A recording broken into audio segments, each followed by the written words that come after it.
Unë me aq sa pash nga leximi i vendimit të gjykatës, po edhe nga përgjimet të cilat i klasifikoi që vlen për të krijuar një gjykim, është që ai personi më interesuar për të patur një gjyq publik ishte zoti Erion Veliaj, dhe jo prokuroria e posaçme. Madje ishte ai i cili fliste çdo ditë në telefon, disa herë në ditë madje me vllajën e tij, me bashkëshorten e tij, ku i jepte urdhra për gazetarë dhe media të caktuara që ta mbanin ndezur dhe sa më shumë në vëmendje të opinionit publik. Vetë lapsi. Vetëm një fjali. Po, shati vetë ndryshimin e qëndrimeve editoriale. Këtu jemi 5 veta që nuk kemi asnjë kontradikt për si është sjell Veliaj.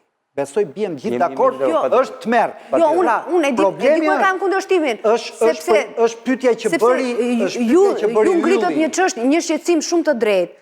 A është e mundur një gjykatë të marrë një vendim të paanshëm në momentin që opinioni publik ka presion dhe është bias, pra është i anshëm, presioni i opinionit publik. Pra, kur ti e shpall këtë person të korruptuar dhe gjykatësi edhe pse konstaton që nuk ka prova për të faktuar veprën penale të korruptuar, zoti Erion Veliaj të dënohet për korrupsion. Dhe ky është një shqetësim shumë legjitim, siç e the, nuk është bërë vetëm në Shqipëri, është bërë në shumë vende të botës, madje sa kam parë një dokumentar në Spanjë për një çështje që ishte shumë e ngjashme dhe janë dënuar për jetë përvrasje 2 njerëz që nuk u gjet as arma e krimit asgjë.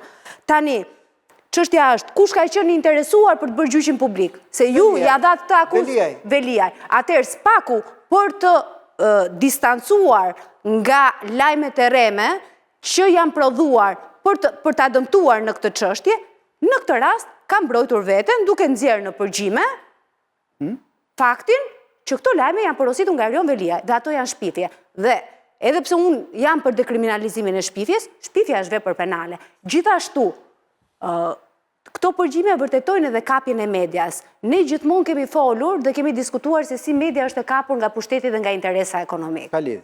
Si nuk ka lidhje. Tani ne për herë të parë... Mos i fusim të gjitha paket. Kjo nuk ka lidhje me gjykimin. Pra, vendimi... Pra, dikush ka fuqinë e paras, ka fuqinë mediatike... Prit që ti marrim një nga një. Dhe Spak gjendo një gazetar që jep një lajm ekskluziv dhe tani të gjithë ti bjem Spaku. Po të gjithë të gabueshëm janë patjetër. Nuk ka të drejtë Spak të nxjerrë lajme dhe të orientoj gazetarët. Po e të gjitha deri në fund. Jo, s'ka gjë, okej se...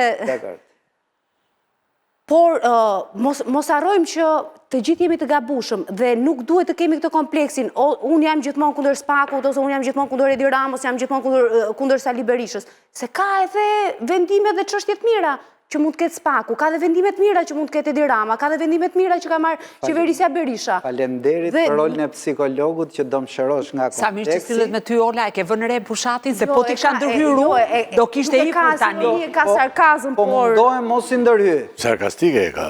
Po, e kuptova. Përse ka më të mirë se sillin me ty këtë sillin. Po mundohem mos i ndërhy. Forma ndryshon, por e ka sarkastike. Se kemi kompleks, a është vepër penale shantazhi dhe denigrimi i personet? Po. Çfarë është bërë me prokurorin e çështjes edhe me gjykatësin e masës së sigurisë të shkallës parë? Denigrim, lajme shpifse, nuk kam pse i them, se në momentin që i them edhe ata që se kanë dëgjuar i bie do ta dëgjojnë, do bëjnë një gabim. Të njëjtën gjë që i bëri Lirmeta Domani, të njëjtën gjë që i bëri Sali Berisha, Irena Gjokës, të njëjtat që ne kemi dënuar në të gjitha rastet. Kemi qenë në të gjitha rastet nuk i kanë hyrë personalisht. Pastaj, ndryshon, dikush që bën një akuzë dhe është politikan publike... Qa po flasim se hape 7 tema? Po flasim për çështjen që Spak është i detyruar nga propaganda e Erion Veliajt që të thotë këto lajme nuk janë të vërteta. Pra, ky është thelbi. Pra, se bëri pyetja dikush duhet i bjerë Spakut dhe Spaku të nuk pres. Ne mos harrojmë dhe faktorin njerëzor, se dhe prokurori nuk është robot. Dakord, pra. Problemi është, a do përligjim që kur është në kushtet pabarabarta përballë Veliajt, Ramës, një makineri shtetërore, Spaku duhet të ngrej makinerinë e vetë gëbelsiane të propagandës, mund tjetë një version. Mua më duket që ky nuk Nuk Ne ka mediat ja kemi bërë në mënyrë më të shkëlqyer propagandën gëbelsiane e Spakut. Të gjithë rrinë te dera e Spakut, a e bëni ju vetë lapsi, hyri ky, doli ky. Çfarë lajmi ka se kush hyn dhe del nga Spaku? Për mua s'ka pikën e lajmit, po e bëjmë. Dhe ne kemi ngritur në këtë piedestal Spakun. Vetë ne si media. Tani ne i themi Spakut përse ti bën lajm. Ja, të Bushati se tani të thot çak me këtë... Glodi, vazhdo. Jo. Sikën pastaj. Atëherë, zoti Rakipi, ka... Duhet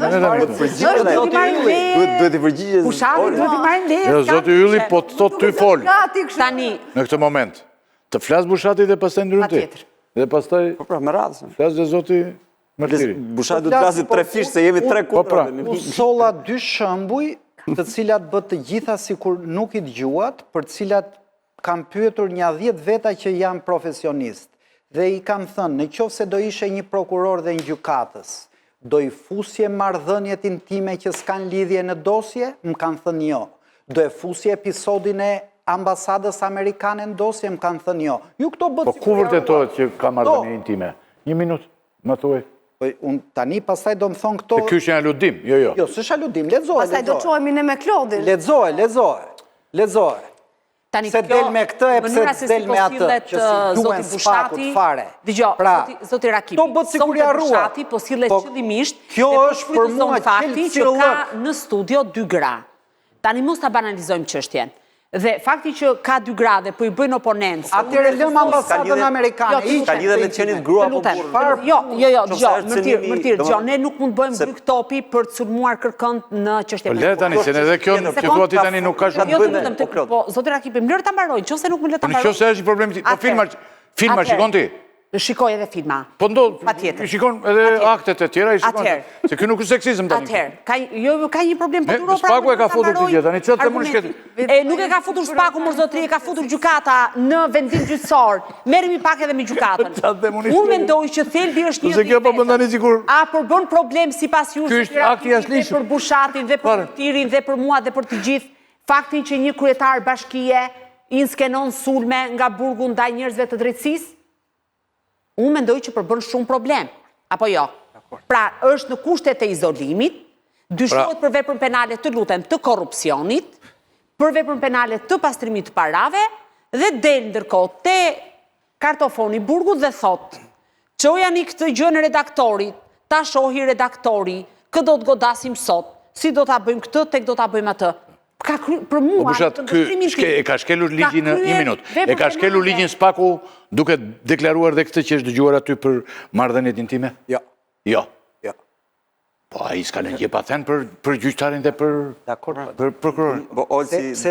Atëherë dhe ky bën këtë njëjtën gjë. Se ti solla këtë shembull, do me thënë. Tani ti kërkon që Spaku të jetë Krishti dhe ky të jetë Juda. Po këtë po kërkon? Jo. Më shpjego mua. Ta dëgjoj. Jam dakord. Po, urdhro. Do marrim versionin tjetër. Që edhe Spaku... Djalli të jetë ky.